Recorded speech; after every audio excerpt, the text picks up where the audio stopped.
found at Liberal Democrat conferences. This is one of two demonstrations happening today in protest at the government's cuts agenda. Nick Clegg's name, it's fair to say, is mud around these parts, and I don't think many of these people make any real distinction now between Tories and Lib Dems. These marchers are off to the conference, and so am I. Well, there we are, it's the full Lib Dem maelstrom.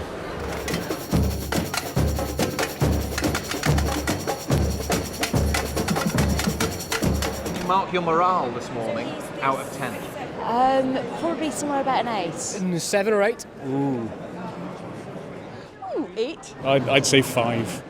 7 to 8. 9.5. Is it really? Well, look round about you. Look at all these people. Look at the interest being taken. From the Guardian, it's a very quick question. It'll take 10 seconds. No, we're really on a tight schedule. All I wanted to do was ask you to mark your morale out of 10. Can you give me a number?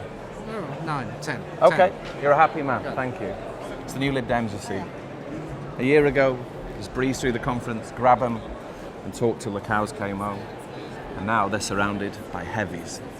My morale's about 0, to be honest. I was involved in designing a manifesto that committed us very clearly to the same scale and scope of cuts as the Labour Party. I felt we gave some pretty cast iron guarantees on it. And there we are introducing not just the Tory package, but one which is actually tougher than the Tory package. So I don't think we have a mandate, and that's why I'm so depressed about it. Is there anything that could raise you above a 0 in the next 3 days? I'd like to see a bit more dissent.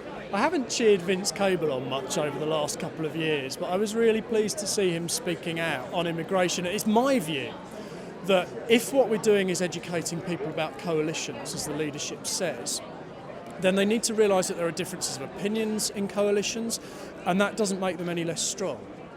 My worry is that if we have the sort of cosy rose garden kind of spectacle that we had at the start of the coalition, people would just think that the two parties in it are the same. It would be really great to hear occasionally from you and from some of the ministers that they actually don't like a policy that they're announcing.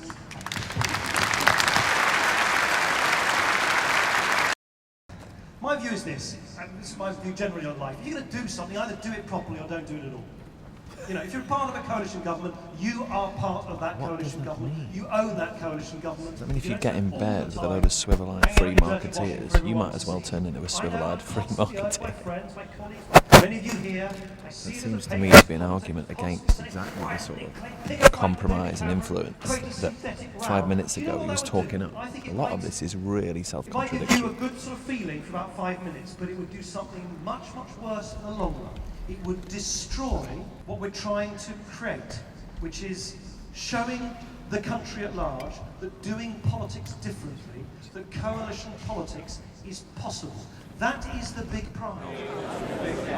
It looks like these look like people emerging from the abyss.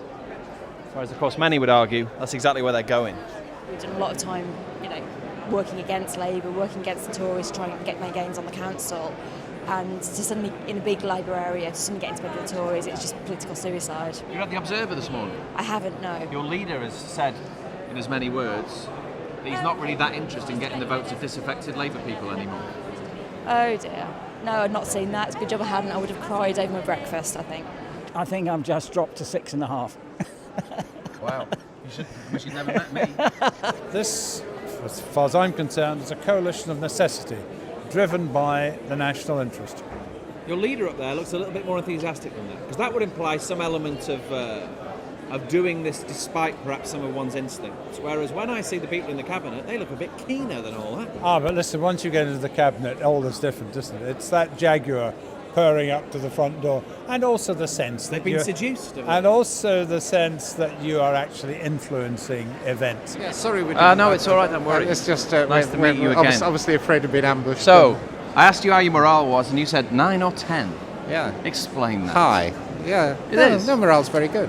I know. You're a man who of late in the press, as it's been said, has had a rather sour, troubled countenance. No, well, maybe that's just me. But obviously, it's tough being in government because you're having to make difficult choices all the time. You're affecting people's livelihoods, their jobs. It's not That's not fun, but it's important that we're in a position to influence it. We're insisting that we have measures that enhance fairness, and we'll just list some of them. One was lifting the tax threshold at the bottom. Tell me these, because this is the component of your 9 out of 10. For a quarter of a century, pensioners were being driven further and further down the scale because they weren't linked to earnings, and that was done immediately. Past Conservative and Labour governments wouldn't deal with it. We dealt with it. You get more and more low-paid workers being sucked into tax. We're now reversing that. We will honour our pledge to get rid of tuition fees, and we will have a fair way of funding higher education.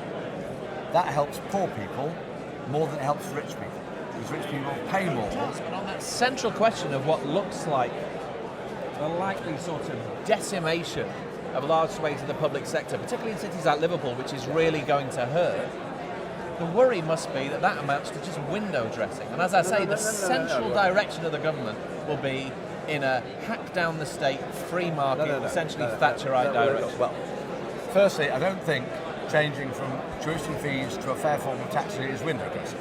Yeah? Secondly, other big decisions, and I don't know what's going to come out, but if there was a decision to defer the Trident decision for 5 years, not to go ahead, that's not window dressing. Does any part of you ever worry or resent the fact that perhaps in people's more malign moments, they might think you're casting the Colin Powell role of walking behind the people who are in charge, apologising frantically and fixing things, while they get on with things that inwardly you don't really like? No, because I don't have that role. The role I have is to make sure that I have regular dialogue with Nick as the Deputy Prime Minister across government and all Cabinet colleagues, that I encourage them to go faster where I think they're not going fast enough. I encourage them to go more slowly where I think they may be going the wrong direction. I sometimes say, we can't go that way, and we're not, are we? And my job sometimes is to say, that may be a Tory party view, but it is, and it won't be government policy. So, and we will hear a lot more of that, will we? You will hear as much as is necessary, but you won't hear me saying anything that suggests that this isn't a vehicle that we can drive to a much fairer Britain as a destination. What happens if it's a vehicle that takes the Lib Dems down a steep slope, you hit the electoral water and you start sinking? Watch this space. This Thursday, we had elections in this part of the world and in my part of the world, local elections. Who won them from other parties? We did. So you're still afloat? We're not still afloat. We are moving fast forward. We're an independent party, and quite often the party will say, we want you to do this, so that at the next election we can tell the public, these are our priorities, and the Tories had a completely different road. Oh, Mr. Cameron, please don't think me mean, but I really think we should bring back the guillotine. For you and Clegg and Osborne, Lady Thatcher too, they're the only kind of cuts I want to see from you.